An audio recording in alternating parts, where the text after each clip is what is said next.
Bismillahirrahmanirrahim. Bismillahirrahmanirrahim. Assalamualaikum warahmatullahi wabarakatuh. Syukur alhamdulillah kita bisa berjumpa lagi di channel ini. Sholawat serta salam semoga tetap tercurah limpahkan kepada Nabi Muhammad sallallahu alaihi wasallam. Harapan dan doa saya semoga kita semua diberikan Allah Subhanahu wa taala kesehatan, rezeki yang berkah, diampuni dosa-dosanya, dipanjangkan umurnya dan akhir hidup husnul khotimah. Amin ya rabbal alamin. Sahabat beriman yang dirahmati Allah, pernahkah kamu merasa berat oleh dosa-dosa masa lalu? Merasa kotor, merasa tidak pantas, merasa putus asa? Ketahuilah, selama nyawa masih di tubuhmu, selama mata masih bisa menangis, pintu ampunan Allah tidak pernah tertutup. Dan Allah yang Maha Pengampun telah membukakan begitu banyak amalan penghapus dosa yang bisa membersihkan hati, yang bisa menyelamatkan kita, yang bisa menjadikan hidup ini kembali bercahaya. Yang pertama, taubat nasuha, gerbang ampunan.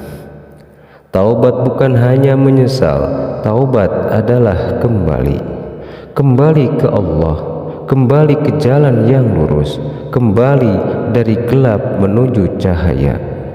Allah berfirman, wahai orang-orang yang beriman, bertaubatlah kalian kepada Allah dengan taubat yang sebenar-benarnya, taubat nasuha.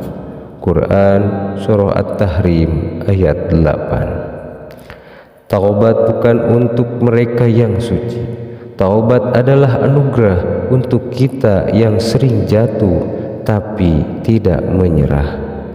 Rasulullah Shallallahu Alaihi Wasallam bersabda, sesungguhnya Allah lebih gembira dengan taubat hambanya daripada seseorang yang menemukan kembali untanya yang hilang di tengah padang pasir.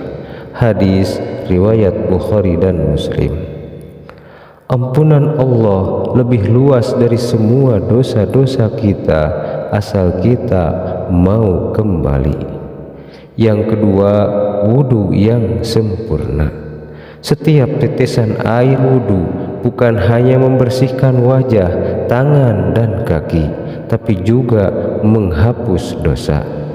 Rasulullah Shallallahu Alaihi Wasallam bersabda, apabila seorang hamba berwudu dan membasuh wajahnya, maka keluarlah semua dosa yang dilakukan oleh wajahnya bersama air tersebut, sampai ia keluar dari dosa-dosanya dalam keadaan bersih seperti saat ia dilahirkan. Hadis riwayat Muslim. Subhanallah, betapa mudahnya Allah memberi kita cara untuk memulai hari dengan bersih.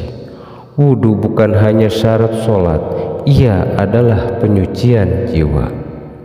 Yang ketiga, sholat 5 waktu.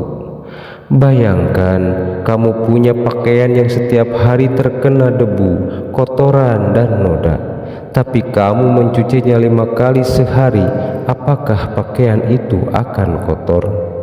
Begitulah sholat 5 waktu. Rasulullah Shallallahu Alaihi Wasallam bersabda, sholat 5 waktu adalah penghapus dosa di antara waktu-waktu sholat itu selama tidak dilakukan dosa besar. Hadis riwayat Muslim. Sholat bukan hanya kewajiban, ia adalah rahmat, ia adalah penjaga kebersihan ruhani. Saat takbir diangkat, hati dibersihkan. Saat sujud, dosa jatuh dari pundakmu. Yang keempat, menjauhi dosa besar dan bertahan dari dosa kecil. Allah menjanjikan dalam Al-Quran, jika kalian menjauhi dosa-dosa besar yang dilarang, maka kami akan hapus kesalahan-kesalahan kecil kalian dan masukkan kalian ke tempat yang mulia. Quran Surah An-Nisa ayat 31. Menjauhi dosa besar adalah amalan besar, dan setiap kali kita menahan diri dari maksiat, itu adalah ibadah. Ketika kamu mau membuka video maksiat lalu menahan diri, ketika kamu ingin gibah lalu menutup lisanmu, ketika kamu ingin marah tapi kamu memilih diam, itu semua penghapus dosa. Itu semua perjuangan yang disaksikan oleh langit. Yang kelima, bersedekah. Dosa bisa jatuh lewat tangan yang memberi. Rasulullah SAW bersabda, sedekah itu memadamkan dosa seperti air memadamkan api. Hadis riwayat Tirmizi. Tak harus besar, sedekahmu yang ikhlas. Meskipun hanya sepotong roti atau sebotol air di siang yang panas akan memadamkan api dosa yang menyala-nyala. Jangan tunggu kaya untuk bersedekah, karena yang dinilai bukan jumlahnya tapi keikhlasannya. Yang keenam, istighfar, doa pembersih jiwa. Setiap kali kamu berkata astagfirullah, kamu sedang memanggil rahmat Allah. Rasulullah manusia yang maksum beristighfar lebih dari 70 kali sehari, padahal beliau tidak berdosa.